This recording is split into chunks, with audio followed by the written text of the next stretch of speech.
आइए सुनते हैं मेजर गौरव आर्या वैभव सिंह ने क्या जवाब दिया पाकिस्तानी और क्वेश्चंस पे। आप लोग बेशक कश्मीर की बात करें, जरूर बात करें, as long as there is no violence. Issue तब है जब अब्दुल बासित साहब जो हाई कमिश्नर थे इंडिया में पाकिस्तान के, जब वो कहते हैं साहब कि हथियार उठाना जायज है और वहां पे जो तंजीमें हैं वो उनको हम सपोर्ट करना चाहिए, दुनिया को सपोर्ट करना चाहिए क्योंकि वो जायज है।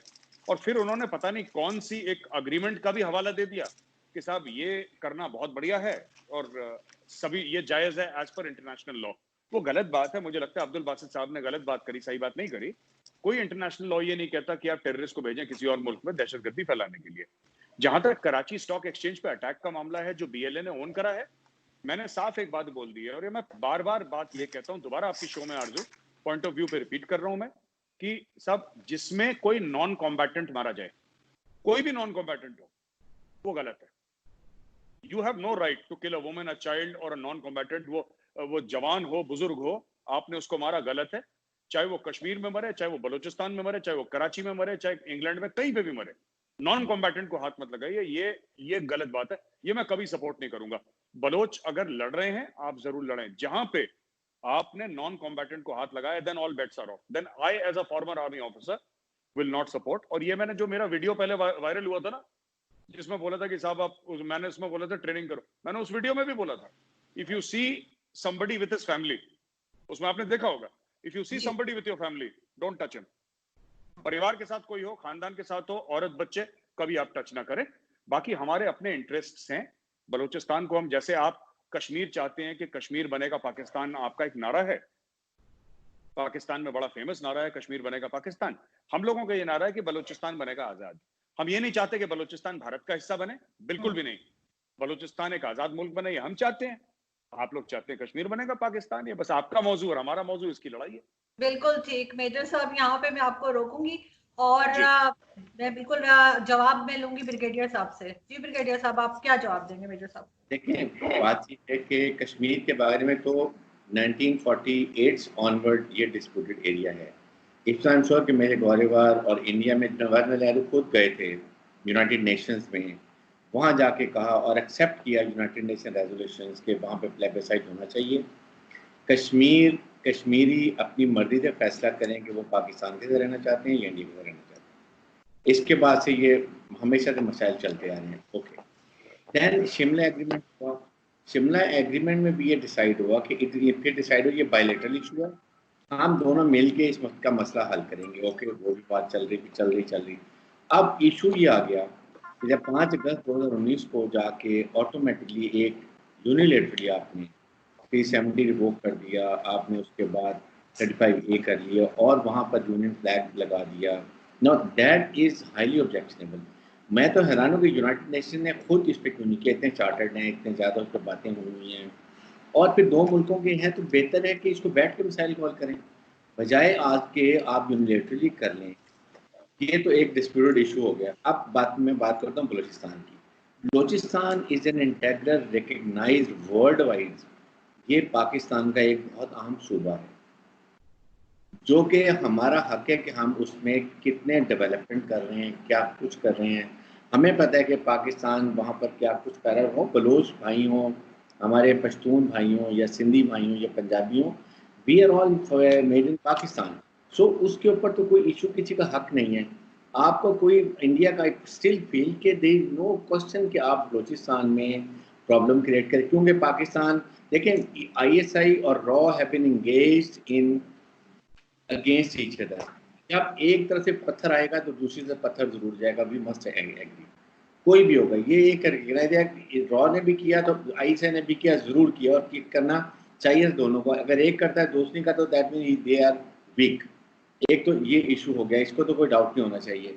लेकिन अब मैं आपको बताऊं, 2 1 2 3 4 5 ये कुछ अरसे से Pakistan is not doing anything in Kashmir. The reason is कि इस वक्त देखें आप लोगों ने वहाँ पर जिस तरीके से वहाँ उनके जुल्म कर रहे हैं, वो अब कश्मीरी नौजवान बुरहान वानी की एक्चुअली 2016 के बाद से ज़्यादा कश्मीर में स्ट्रगल शुरू हो गई। बुरहान वानी की शहादत के बाद वहाँ पर उसने एक नई शम्मा जलाई है आज़ादी के लिए। वो जवान बच्चे हैं, अट्रॉसिटी जब होंगी, जब जुल्म होगा, तो वो वहाँ के बच्चे जो हैं वो खड़े हो जाएंगे।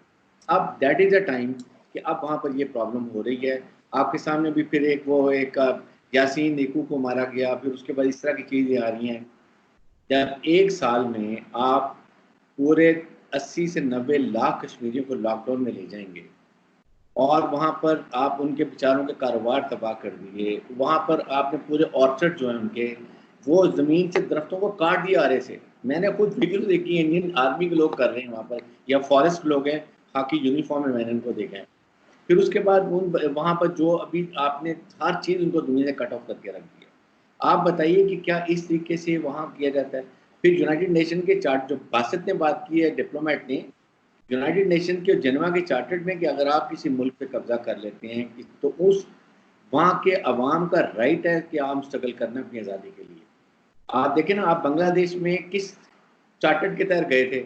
आपने अपनी फौज वहाँ भेजी, वहाँ मुक्ति बानी को सपोर्ट किया, पूरी आपने फौज के डिवीजन्स कहीं भेज दिए जनमानक शाह के वक्त में, तो वो भी तो आपने किया। पाकिस्तान तो कुछ नहीं कर रहा ना, हम अभी कश्मीर में हमने जाके अभी ना उनकी हमने कोई हम स्ट्रगल को हेल्प किया ना मटेरियल सपोर्ट कर रहे हैं, सिर्फ और सिर्फ हम उनकी डिप्लोमेटिक और जो भी सपोर्ट हो सकती है वो हम कर रहे हैं। बिल्कुल तो जी। इस ब्रिगेडियर तरह साहब, यहाँ रोकना चाहूंगी मैं आपको जी। जी, यहाँ से वैभव जी आपकी तरफ चलेंगे। अच्छा, इनका एक ये है वैभव जी का, मैं कहूंगी कि बड़े ही nice person, very nice human being, लेकिन जब हम इनका चैनल देखते हैं या हम इनकी ट्वीट्स देखते हैं तो वो हमेशा अजीब अजीब सी, और खासतौर पे पाकिस्तान के बड़े खिलाफ होती। चीमा साहब आपसे काफी नाराज हैं वैसे, मैं यहीं पे बता दूं, चीमा साहब बहुत गुस्से हैं वैभव जी से। तो आप क्या कहेंगे इस बारे में कि क्यों आपका चैनल जो है वो इस तरह की वीडियोस लगाता है? इसमें मेजर साहब भी होते हैं और आप लोग बलूचिस्तान पे मुसलसल बात करते हैं और इसी तरह से आपकी ट्वीट्स भी होती हैं। देखिए, मुझसे तो आसिफ गफूर साहब बहुत नाराज थे, तो अब आसिफ गफूर ने नाराज होकर क्या कर लिया था, चीमा साहब नाराज होकर क्या कर लेंगे? तो पहली चीज तो वो। दूसरी चीज ये है कि देखिए, ब्रिगेडियर साहब ने कुछ बातें कही, जैसे इन्होंने कहा कश्मीर का बताया कि ये ग्लोबली रिकॉग्नाइज्ड मसला है। तो देखिए, बात ये है कि जब हम यूनाइटेड नेशंस की बात करते हैं तो United Nations is the Toothless tiger. ऐसा एक मसला बताया जो यूनाइटेड नेशन में दुनिया में कभी सुलझाया हो, कोई एक डिस्प्यूट दो पावर्स के बीच में। रशिया ने क्रीमिया को अनेक्स कर लिया, यूनाइटेड नेशंस ने क्या कर लिया? अभी ब्रिगेडियर साहब बता रहे थे कि दूसरे मुल्क, आजाद मुल्क के ऊपर हमला करना और ये सब करना वो करना, उसने तो एनेक्स कर लिया, पूरा पूरा मुल्क को गसब कर गया। वो यूनाइटेड नेशंस कुछ कर पाया? कुछ नहीं कर पाया। इस तरह के दुनिया भर के मसले मसाइल हैं, United Nations has never been effective in any manner. दूसरी चीज इन्होंने बताया कि अब मुझे थोड़ी हंसी भी आई कि उन्होंने कहा कि बुरहान वानी ने शम्मा जला दी है और वो ऐसी शम्मा है।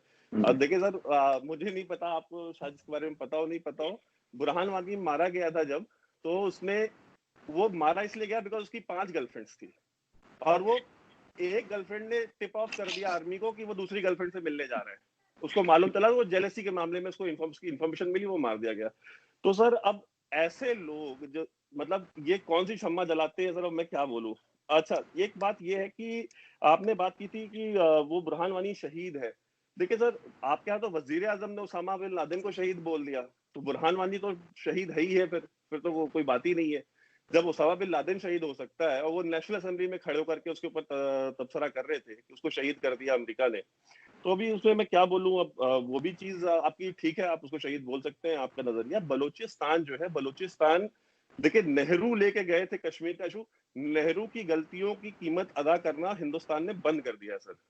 और नेहरू ने वही नहीं, नेहरू ने और भी बहुत सारे ब्लंडर्स किए हैं जिनको रेक्टिफाई किया जा रहा है और वो चीजें धीरे धीरे रेक्टिफाई होंगी। मुझे पता है गांधी से और नेहरू से बहुत प्यार आजकल जागा हुआ है पाकिस्तान में लोगों को कि ये गांधी वाला हिंदुस्तान नहीं रह गया, अब ये नेहरू वाला हिंदुस्तान नहीं रह गया। तो ठीक है सर, अब आप अगर आपको इतनी मोहब्बत थी तो आप अलग क्यों हुए? पहली चीज, जिन्ना की तस्वीर पीछे लगाते हैं और आगे बैठ के तबसरा कर रहे होते हैं नेहरू और गांधी के बारे में, उनसे अपनी मोहब्बत का इजहार कर रहे होते हैं आपके वजीर आजम और दुनिया भर के जो एनालिस्ट हैं।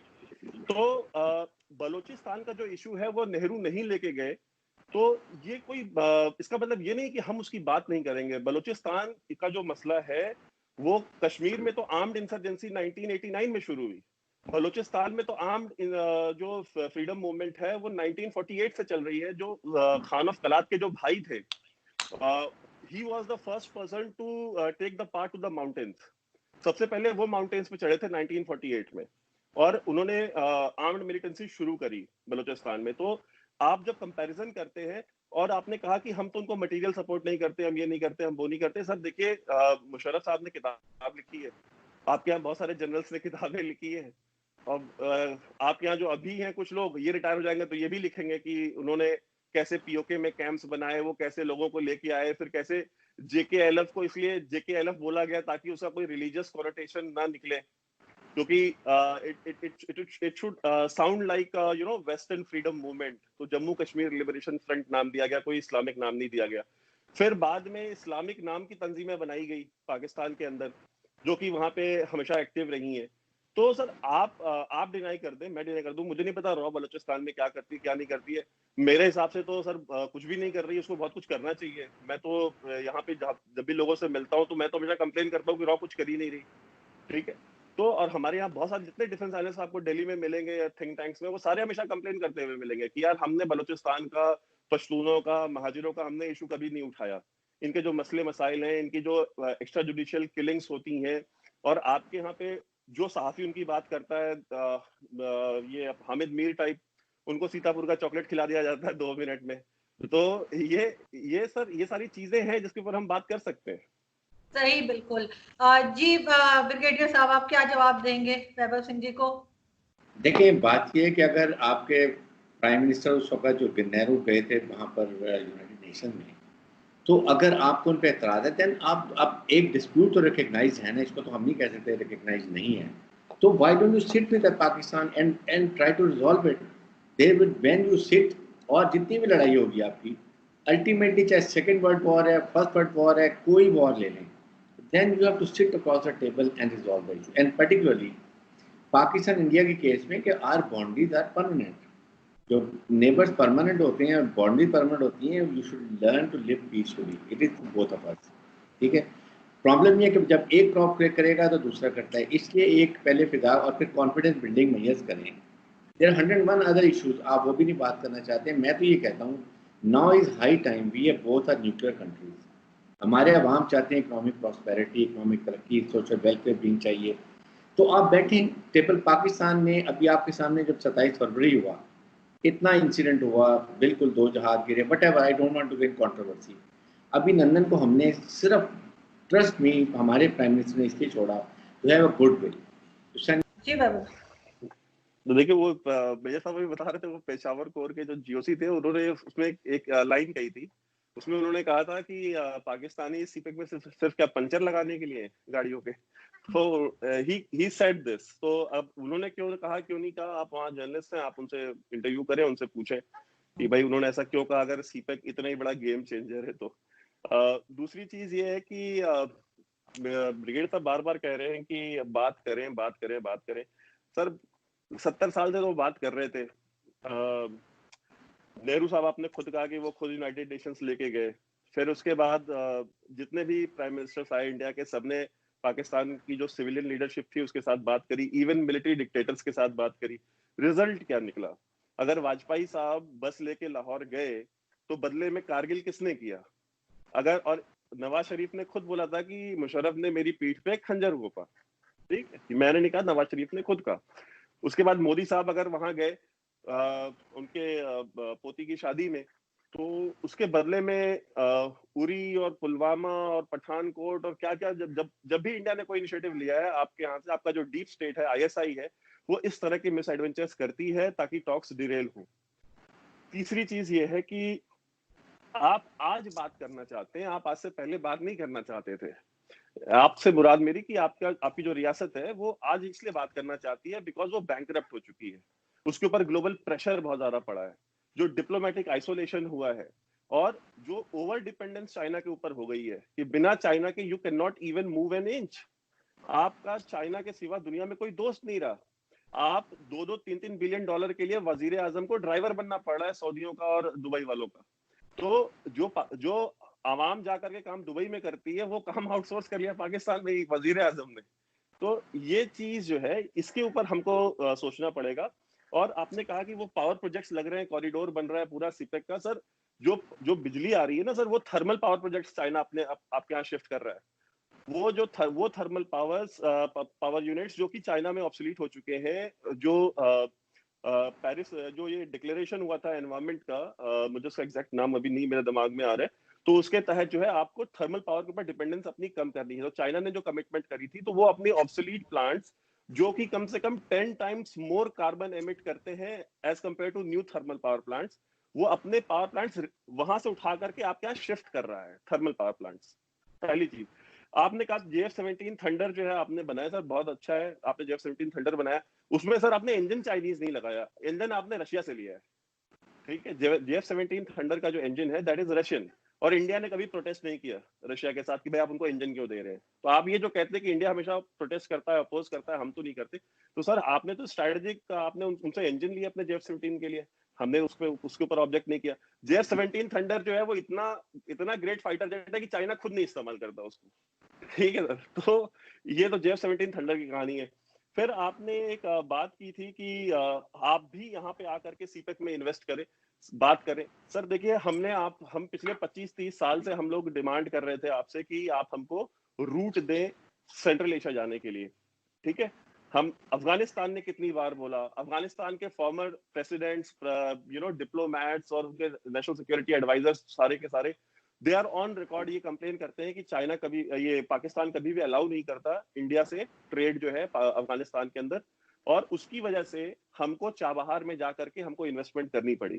तो अगर आपने अगर ये रूट दिया होता तो चाबहार की जरूरत ही नहीं पड़ती, उसकी नौबत नहीं पड़ती। अब आपने कहा कि सऊदी और दुबई और यूएई खुद आके इन्वेस्ट करें। सर अभी आपके यहाँ पे साल भर पहले तक ये कॉन्स्पिरेसी थियरीज आपके बड़े बड़े डिफेंस एनालिस्ट प्रोपेगेट करते थे कि जो ग्वादर पोर्ट है इसके खिलाफ यूएई साजिशें कर रहा है, बिकॉज ये जो है ये रिप्लेस कर देगा जो दुबई पोर्ट है, जहां से आज की डेट में चाइना की मेजोरिटी ऑफ ऑयल ट्रेड होकर के जाती है, उसके जो शिप्स हैं वहां डॉक होते हैं, वो सारे के सारे जो है वो ऑब्सोलीट हो जाएंगे। तो ये जो है यूएई और हिंदुस्तान मिल गया है, और यूएई जो इतनी $75 बिलियन की इन्वेस्टमेंट इंडिया में कर रहा है, वो इंडिया को खुश करना चाहता है। सऊदी अरेबिया इतने बिलियंस ऑफ डॉलर्स की इन्वेस्टमेंट कर रहा है because they want to secure. और यूएई और सब Saudi Arabia, you are a defence analyst, आपको ही पता है कि यूएई और सऊदी अरेबिया कभी भी they are like US and Canada या यूएस एंड यूके, वो एक दूसरे के रास्ते में नहीं आते, एक दूसरे को अकोमोडेट करते हैं, फैसिलिटेट करते हैं।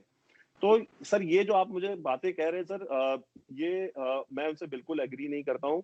और लास्ट में बस एक पॉइंट मैं ये बोलना चाहता हूँ, जहां तक कश्मीर की बात है सर, कश्मीर पे बात हो सकती है। मैं आपको बताऊं, इंडिया में जो लास्ट मैंने शो किया था आज का, तो मैंने उसमें भी ये चीज कही थी कि इंडिया में मूड चेंज हो चुका है आवाम का। जो पॉलिटिशियंस कंजर्वेटिव थे पहले के, वो जब ये बात करते थे इस तरह की बातें कि हम अगर टेररिज्म हो भी गया तो कोई बात नहीं, हम बातचीत करें, सर वो बातचीत का दौर खत्म हो चुका। अब इंडिया का कोई भी पॉलिटिशियन अफोर्ड नहीं कर सकता है कांग्रेस पार्टी जैसी इतनी पुरानी पार्टी, इतनी सबसे इंडिया की पहली नेशनल पार्टी, सर वो 3 डिजिट्स में सीट्स नहीं ला पा रही है। क्यों? क्योंकि वो भी सर उसी तरह की बातें करते हैं जैसे आप कर रहे थे।